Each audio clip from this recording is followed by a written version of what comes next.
Abra comigo aí a sua Bíblia, Ezequiel capítulo 37, a partir do verso 1.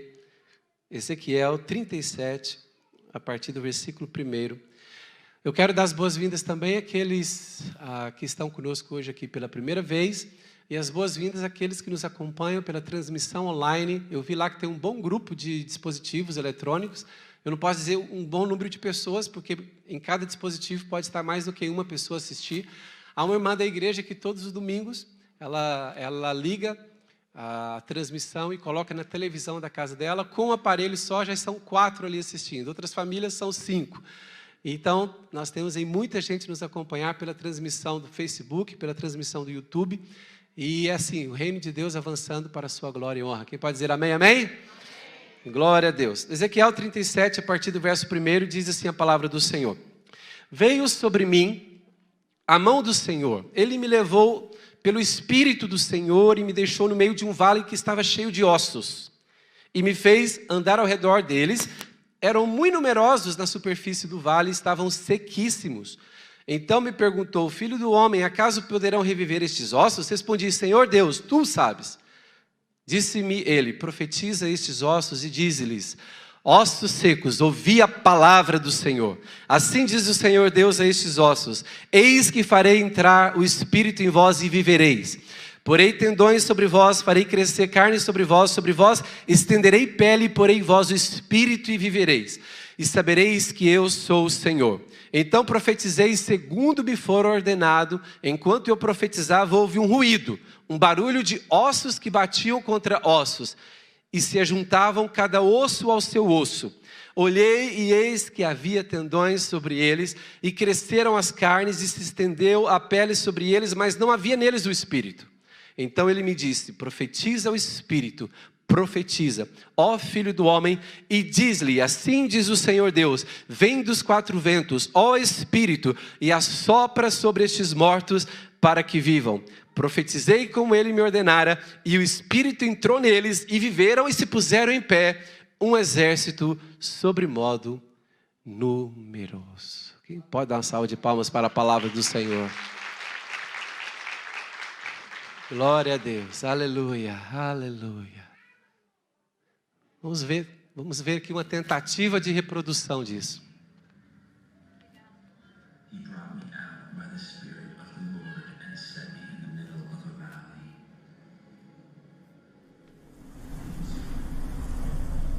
The hand of the Lord was upon me.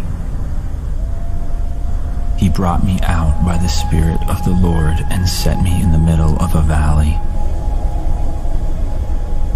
It was full of bones.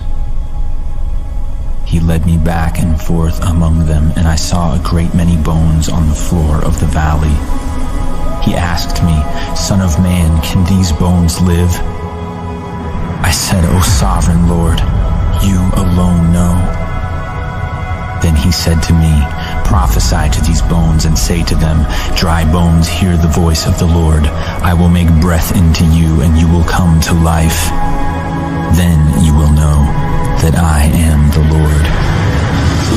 So I prophesied as I was commanded, and as I was prophesying, there was a noise, a rattling sound, and the bones came together, bone to bone. I looked, and tendons and flesh appeared on them, and skin covered them, but there was no breath in them. Then he said to me, prophesy to the breath, and say to it, come from the 4 winds, O breath, and breathe into these slain that they may live.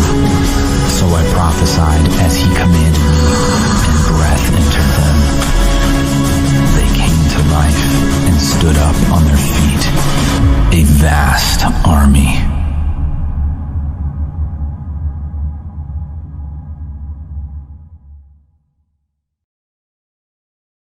Estavam sequíssimos.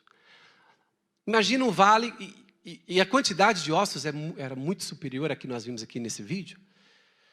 E na visão de Ezequiel estava a andar ao redor dos ossos, e ele ouviu uma pergunta de Deus: é possível esses seres reviverem? E Ezequiel não conseguiu responder. Ele disse: Senhor, tu sabes. Aí a ordem de Deus foi: profetiza sobre eles. E Ezequiel profetizou como Deus tinha ordenado. E aqui cada osso começou a juntar o seu osso. Eu tenho um pouco de experiência disso. Quando eu me casei, eu era muito magro. Mesmo muito magro, eu tinha 62 quilos. A Kenny era mais magra que eu, ela tinha 50 quilos, mais ou menos. 57, olha, eu estava tentando ajudar. 57 quilos. Irmãos, e quando a gente se casou, era mais ou menos osso com osso. Mas esse osso com osso aqui, o osso encontrando osso, irmãos, eu queria ver a cena. Porque os ossos não estavam, os ossos nos lugares corretos, ali como mostrou o vídeo. O braço estava perto do corpo. Não, estava tudo espalhado. Agora, imagina na visão de Ezequiel, o osso do antebraço, por exemplo, se levantando e procurando o corpo dele. Imagina aquele tanto de osso ali, saindo, viajando, aquela bagunça. E aqui, porque diz que houve um ruído, um barulho grande. Osso. Depois, os tendões, as carnes, os músculos, a pele. Só que o corpo todo refeito, os corpos ali todos refeitos, mas ainda permaneciam na morte. Então, o profeta Eliseu olhou, sim, os ossos se juntaram, formaram o corpo, os tendões, as carnes, a pele, mas estão mortos. Assim como quando Deus fez Adão. A palavra de Deus diz que Deus formou o homem do pó da terra. Mas o homem já formado não tinha vida. Aí Deus diz, o que Deus fez? Soprou sobre o homem o fôlego de vida. E um corpo que estava perfeito, presta atenção, o corpo estava perfeito, mas não havia vida nele. Era o corpo de Adão. Quando Deus sopra o sopro do Espírito, ele recebe a vida de Deus e nasce o espírito humano. Da mesma maneira, todas as pessoas, todos esses corpos que voltaram a se compor ao seu estado original, mas estavam ainda mortos. Aí vem a segunda palavra de Deus. Olha, houve duas palavras de Deus, o profeta Ezequiel. A primeira palavra é: profetiza para que os ossos encontrem os seus ossos e haja então tendões, carne, pele, tudo, completo. Primeiro, aí Ezequiel fez como Deus havia ordenado e tudo aquilo aconteceu. Mas ele olhou, olha o versículo 8, projeta o versículo 8. Olhei, e eis que havia tendões sobre eles, e cresceram as carnes, e se estendeu a pele sobre eles, mas, versículo 8, rapidamente, por favor, porque algumas pessoas não estão com a Bíblia, é melhor elas acompanharem. Olha no finalzinho, mas não havia neles o Espírito. Sabem? E Deus disse então, deu a segunda ordem ao profeta Ezequiel, que é o versículo 9. Então ele me disse: profetiza ao Espírito, profetiza ao Filho do Homem. E diz-lhe assim, diz o Senhor Deus: vem dos quatro ventos, ó Espírito, e assopra sobre estes mortos para que vivam. Profetizei como ele ordenara, e o Espírito entrou neles, e viveram e se puseram em pé um exército sobremodo numeroso. Esta é uma palavra de esperança para a nação, foi uma palavra de esperança para a nação de Israel. Isso aqui para podermos contextualizar essa história. A nação de Israel teve os seus momentos áureos, como por exemplo debaixo da liderança do rei Davi.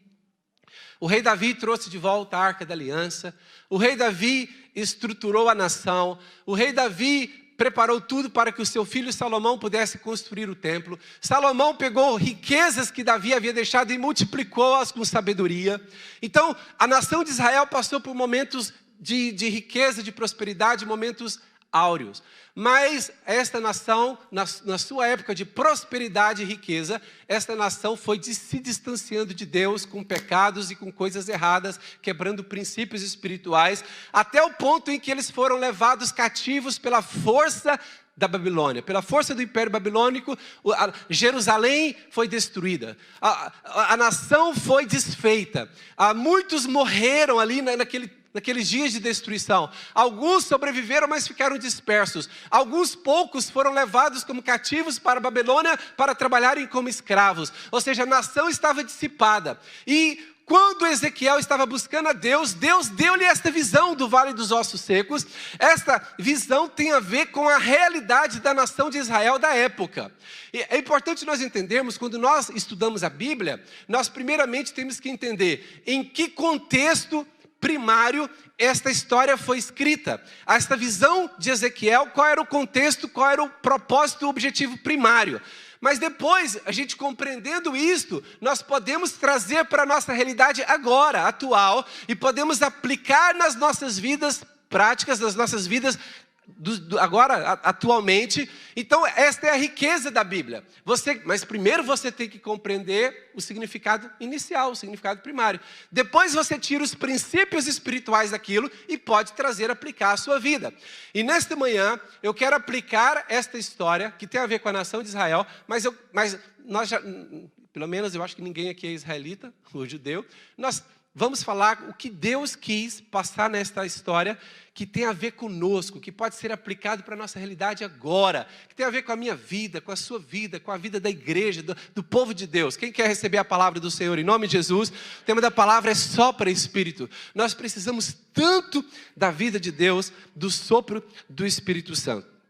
Sabe, irmãos, então é o seguinte, a visão que o profeta recebeu foi uma palavra de esperança, uma visão de esperança, uma palavra de esperança que veio de Deus para ele, para que ele pudesse acreditar que mesmo a nação de Israel estando dissipada, mesmo Jerusalém estando destruída, mesmo Israel já não tendo força, já não tendo vida, já não tendo exército, Deus é poderoso para trazer vida aonde impera a morte. Eu vou dizer novamente, o nosso Deus é poderoso para trazer vida onde reina a morte. Esta é a palavra de esperança. Ezequiel, do ponto de vista humano, ele não tinha por que acreditar que a sua nação seria reerguida, que a sua nação seria levantada novamente. Ele, humanamente falando, impossível. O Império Babilônico, muita força, muito forte o Império Babilônico. Era, aos olhos humanos, impossível reconstruir Jerusalém. Aos olhos humanos, impossível reagrupar o povo e fazer novamente uma nação forte. Mas Deus mostrou para ele que pela palavra profética e pela palavra do Espírito, onde há morte, Deus trará vida. Dá uma salva de palmas ao Senhor. Aqui é um lugar de vida. Eu vou dizer novamente, com palavras proféticas, com declarações proféticas e com o fluir, com o soprar do Espírito Santo, Deus é poderoso para trazer vida onde há morte. Eu não sei se há morte na sua vida pessoal, em que área da sua vida pessoal, nesse momento, há morte. Sabe, irmãos, eu preguei essa palavra agora no culto anterior, no culto das 9. E interessante, uma família que nunca tinha vindo aqui na nossa igreja, aqui nessas instalações aqui, uma família... Eles tiveram vontade de vir, conhecem uma pessoa aqui da igreja, já tinham informações sobre a igreja, mas nunca tinham vindo. E a esposa estava ali, olhou para o marido e falou assim, você está muito seco. Você não quer nada com Deus, e a nossa família está se esfriando e você está muito seco. E ele falou, então vamos procurar uma igreja, mas eu não quero ir naquela igreja que nós fomos há um tempo atrás, eu quero ir em outra igreja. E eles vieram parar aqui. E quando o homem pensando, né, ele me procurou no final do culto para falar isso, ele pensando, a esposa dele falou, você está seco. Você está sequinho, homem. E olha que ele fisicamente não é, ele até assim, e alto.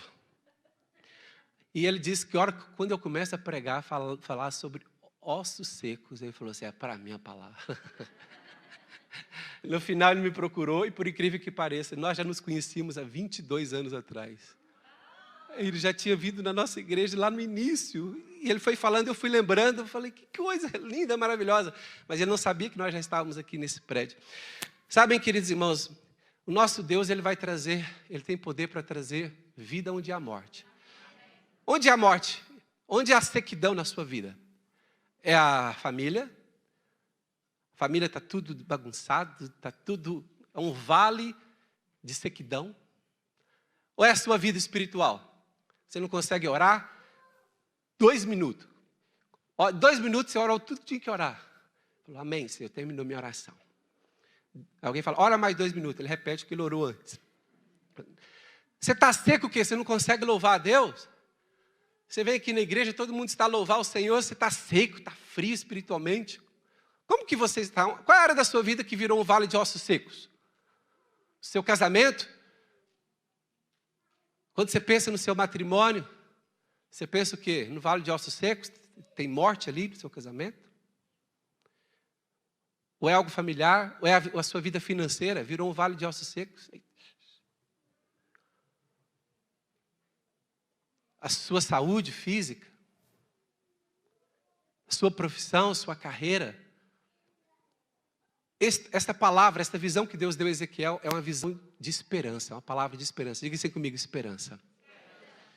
É uma palavra que nos leva a crer que mesmo aquilo que outrora foi vivo, que entretanto perdeu a vida, agora não tem sem valor, um vale de ossos secos. Basta você começar a falar a palavra de Deus, as coisas vão se recompondo no devido lugar. Quantos já experimentaram o poder da palavra de Deus? A fé vem pelo ouvir a palavra. Sabem? É a palavra de Deus que faz brotar fé em nós.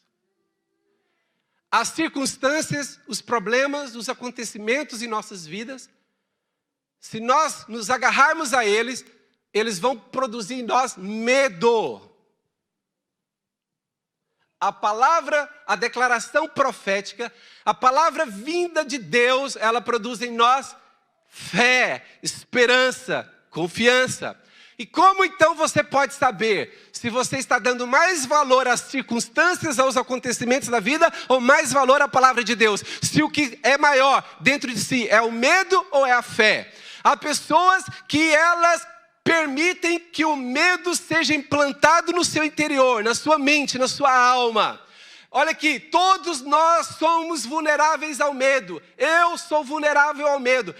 Irmãos, de domingo a domingo, eu tenho que fazer a escolha. Ou eu vou me atentar para as circunstâncias negativas, para os problemas, e vou permitir que o medo se instale em mim, ou eu vou dar preferência a ouvir a palavra de esperança que vem do trono de Deus sobre a minha vida, e assim eu vou permitir que se instale fé no meu coração. Esta é uma escolha, amém?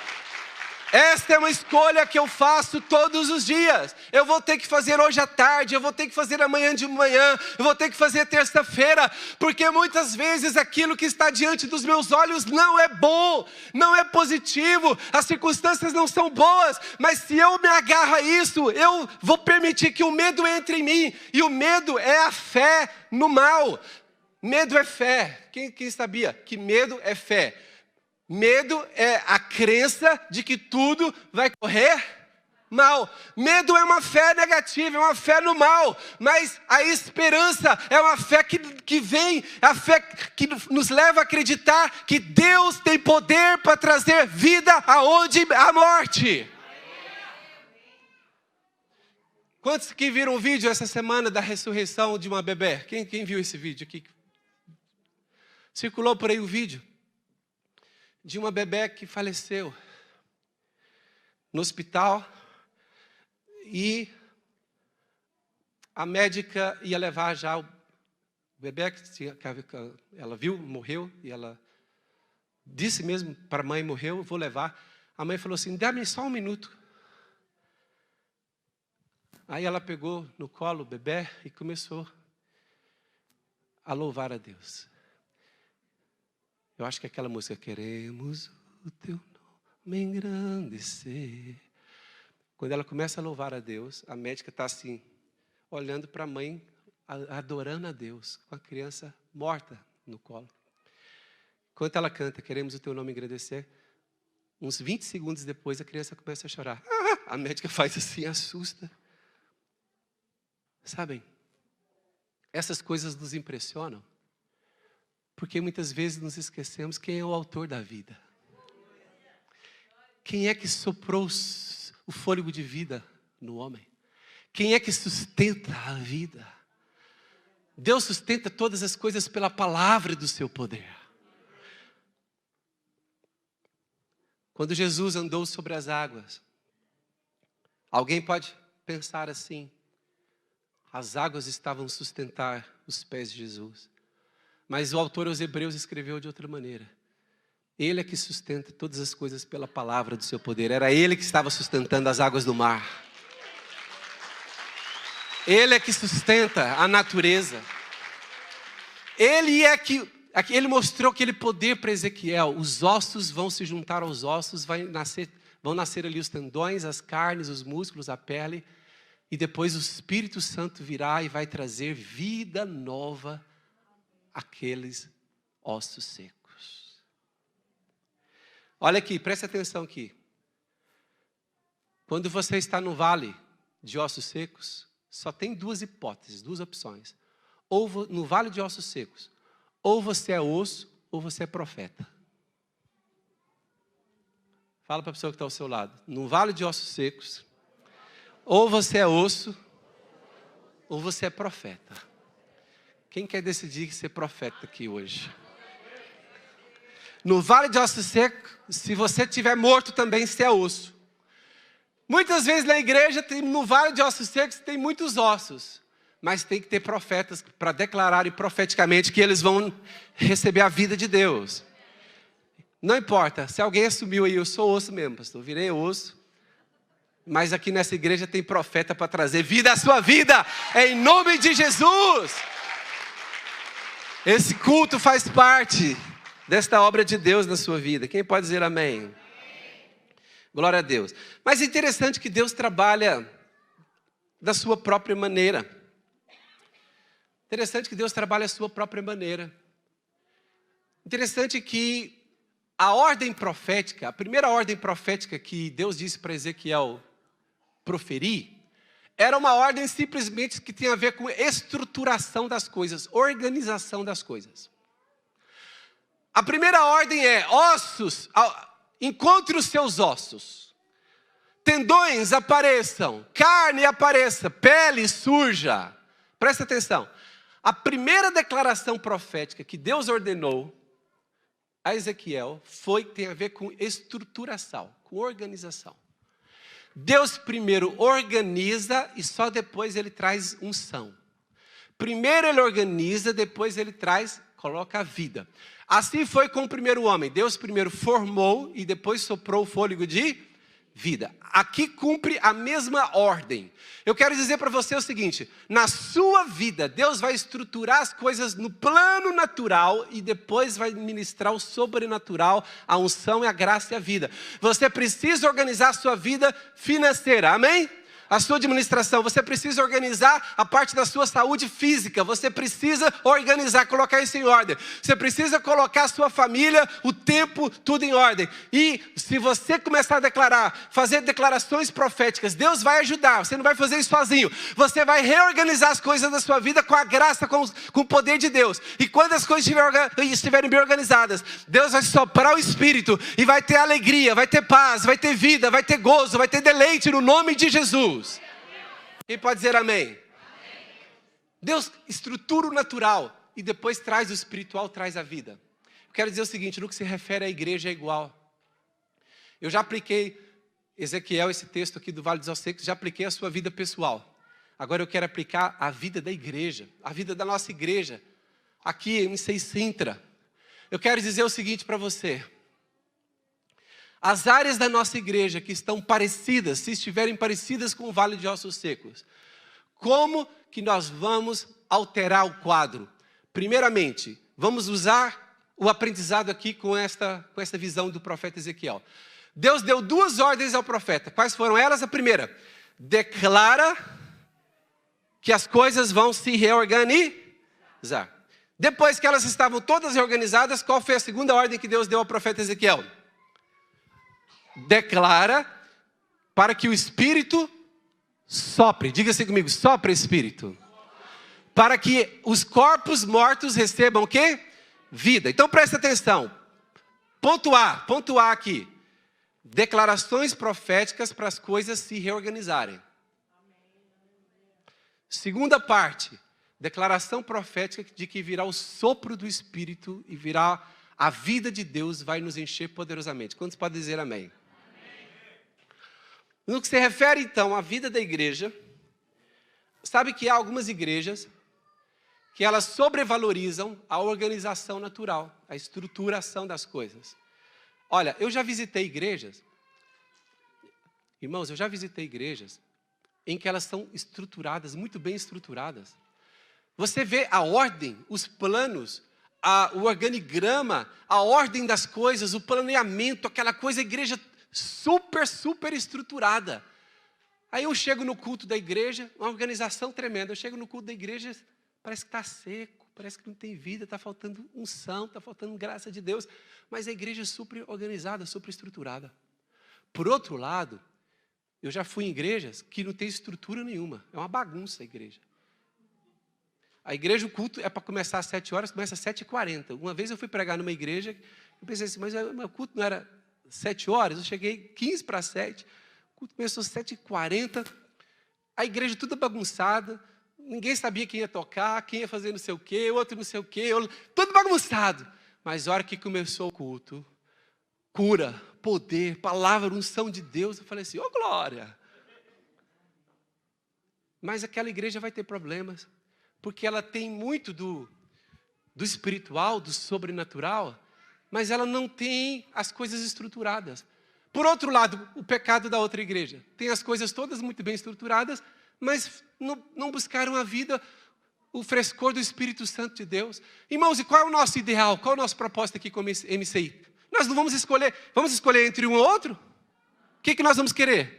Vamos querer os dois, vamos querer uma igreja estruturada, organizada, mas vamos querer uma igreja que você percebe a vida de Deus, a unção de Deus, o fluir, o sobrenatural, o poder, a graça de Deus. Quantos querem buscar esta igreja? Vamos edificar juntos esta igreja em nome de Jesus, amém? Vamos edificar juntos esta igreja viva, para a glória do Senhor. Sabem, mas isso só é possível se nós organizarmos as coisas, osso com osso, ligações, juntas, medulas. Vamos ler o que o apóstolo Paulo fala sobre isso. Efésios 4:15, por favor, rapidamente. Efésios 4:15 e 16. Vamos ler só 2 versículos e vamos ver que o apóstolo Paulo entendia que a igreja também funciona como corpo. Por isso que a visão que o profeta Ezequiel recebeu da parte de Deus, que tem a ver com corpos de pessoas sendo ressuscitados, nós podemos usar para a igreja, porque a igreja também na Bíblia é comparável a um corpo. E aqui o apóstolo Paulo diz, Efésios 4:15, mas seguindo a verdade em amor, cresçamos em tudo naquele que é a cabeça, Cristo. A igreja é o corpo e Cristo é o quê? Verso 16, de quem todo o corpo, diga assim comigo, todo o corpo, ou seja, esse texto está mostrando que Jesus é o cabeça, a igreja é o corpo, bem ajustado, diga assim comigo, bem ajustado e consolidado pelo auxílio de toda a junta, segundo a justa cooperação de cada parte.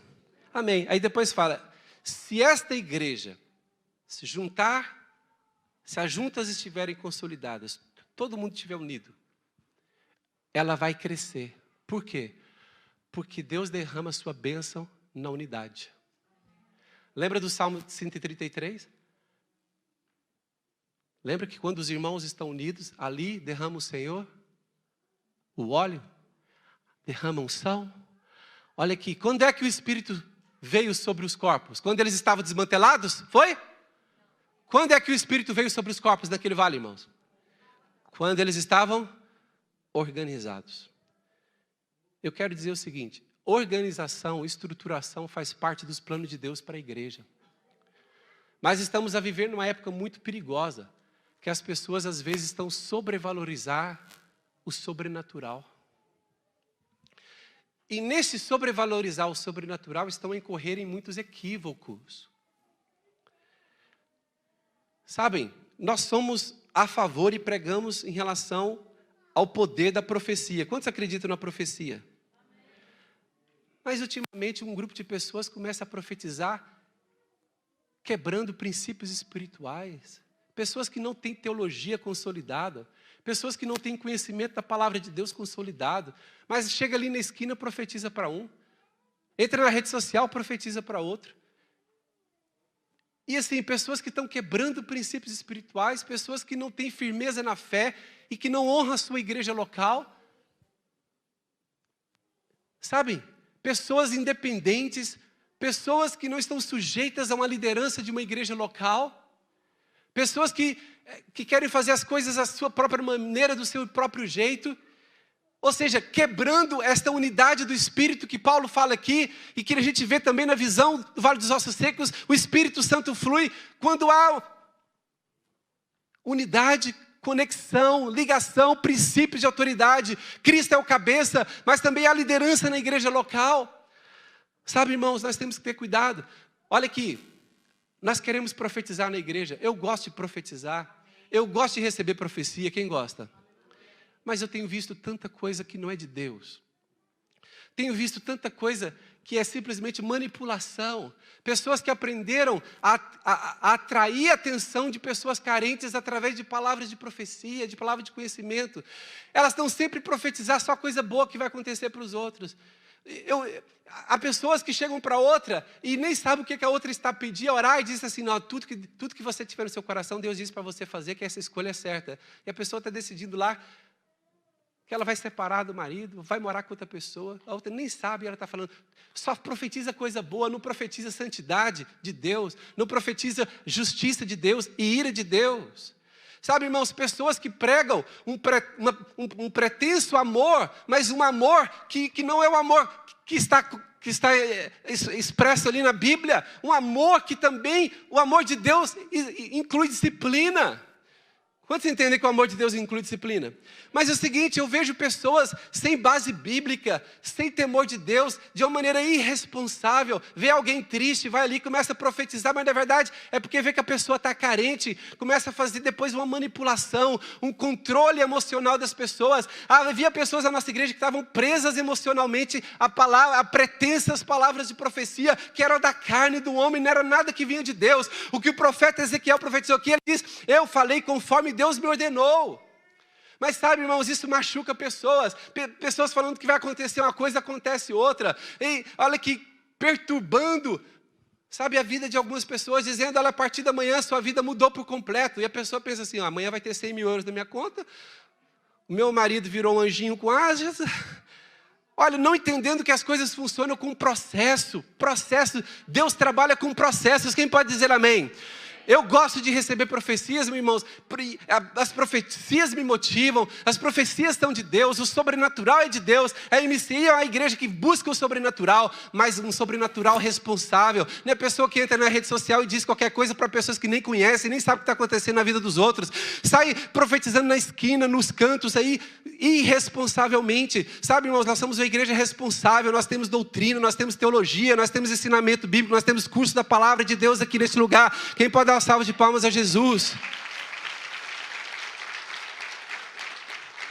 Mas sabe, a linha é muito tênue, a pessoa usar os dons do Espírito para manipular. Sabe, irmãos, há pessoas que manipulam espiritualmente até para receberem ofertas. É triste falar isso aqui na casa de Deus, mas há pessoas que dão profecias para receber oferta. Há pessoas que manipulam os outros emocionalmente, pessoas que estão carentes, dizendo que vão orar por elas e elas vão prosperar, para serem também beneficiadas, para receberem ali ajuda. Irmãos, na casa de Deus nós não vamos aceitar isso mais. Pessoas que estão se aproveitando dos outros crentes da igreja, dando indiretas, falando indiretas, mas não estão firmadas naquilo que é o caráter de Deus. Quem pode dizer amém? A linha é muito tênue. Quando você é usado pelo Espírito, a linha é muito tênue. Sabe, olha aqui, apóstolo Pedro, um dos discípulos de Jesus, está lá. Jesus disse assim, quem os homens dizem que eu sou? Aí os discípulos falam, e vós, meus discípulos, quem dizeis vós que eu sou? Aí Pedro se levanta, se posiciona e fala assim, tu és o Cristo, o Filho do Deus vivo. O que Jesus disse a Pedro? Isso não foi carne e sangue, você não deu uma profecia da carne, uma revelação da carne. Isso não foi carne e sangue que te revelou, mas o meu Pai que está nos céus. Jesus disse que Pedro foi usado, recebeu uma revelação do céu. 5 minutos depois, Jesus começa a falar assim, olha, para os discípulos, se preparem porque eu vou ser preso, eu vou sofrer, eu vou morrer. Mais ou menos assim que Jesus falou. Sabe o que Pedro faz? Chama Jesus à parte dos outros discípulos. Fala, Jesus, vem aqui à parte um pouquinho. Eu quero te profetizar sobre a tua vida, Jesus. Confessa comigo, eu não vou ser preso. Eu não vou sofrer. Deus não tem isso para mim. Jesus, para com isso, não vai acontecer nada disso contigo. O que Jesus fala para Pedro? Arreda de mim, Satanás, porque cogitas das coisas dos homens e não das coisas de Deus. Porque Um homem que foi usado com revelação tremenda no momento, foi usado pelo inimigo no outro para desestimular a missão de Jesus. Então é o seguinte, na igreja nós temos que julgar todas as profecias, todas as palavras, nem tudo que as pessoas dizem que é de Deus, é de Deus. Não seja ingênuo, não caia na mão de pessoas que estão simplesmente a dizer coisas que os ouvidos, seus ouvidos querem ouvir. Olha, profecias verdadeiras também falam de coisas que você tem que mudar e se arrepender na sua vida. Verdadeiras profecias que vêm de Deus em todas as áreas, a Bíblia é completa. Alguém fala assim, não, nós só temos que falar amor, amor, amor, e quem ama não disciplina? A Bíblia ensina diferente, quem ama disciplina. E mais, quem ama também sabe o momento de indignação e ira que vem de Deus.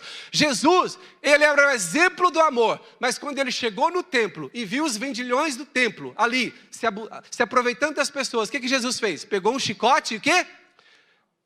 E com indignação e ira, ele derrubou as mesas dos cambistas ali.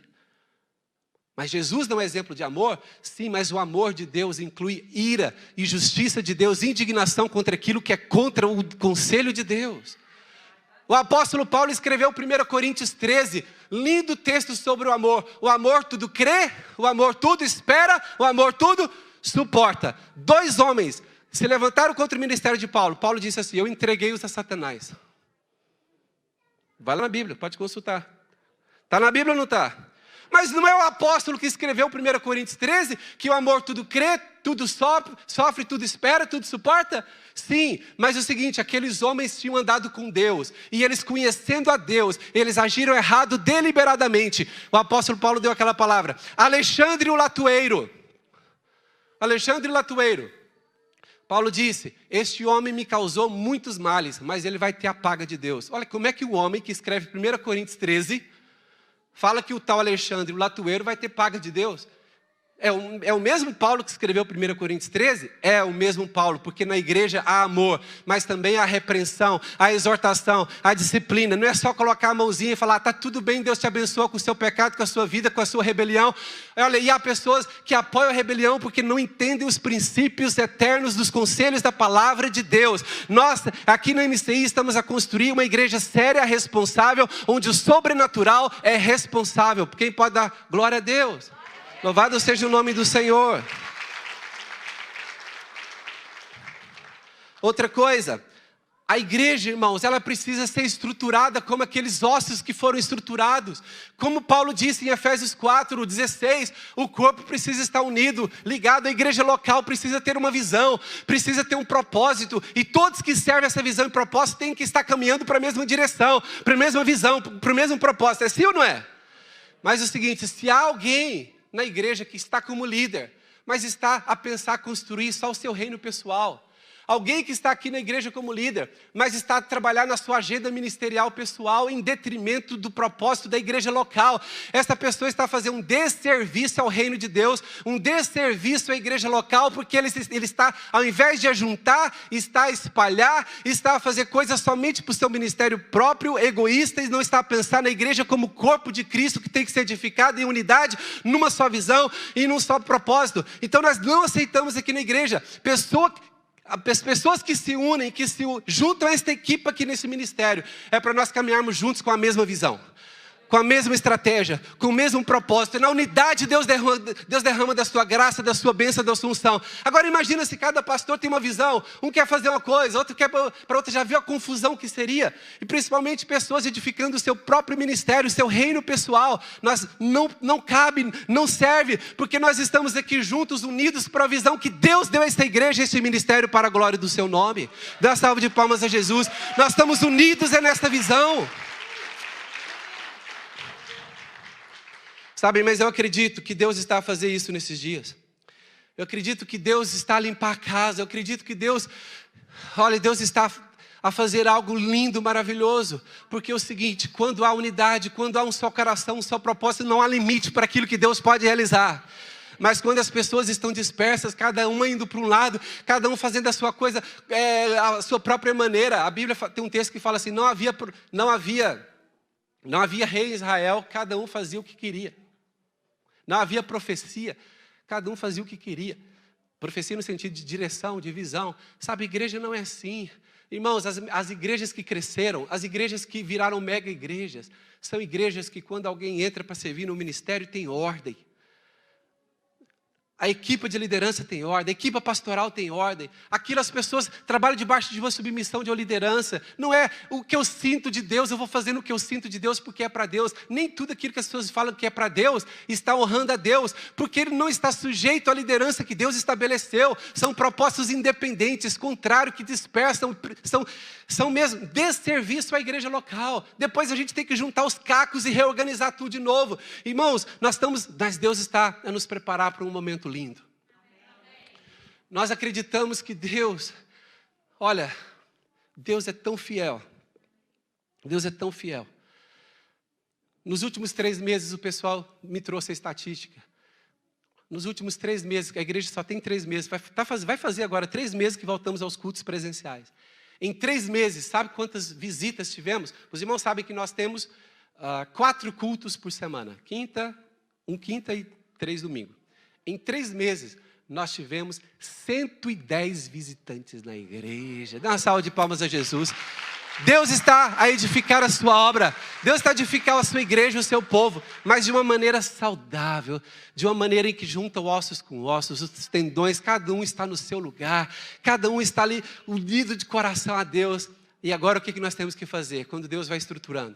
Agora sopra Espírito. Sopra Espírito, para que haja vida, sopra Espírito. E quando o Espírito sopra, olha o versículo 10, vamos terminar aqui com o versículo 10.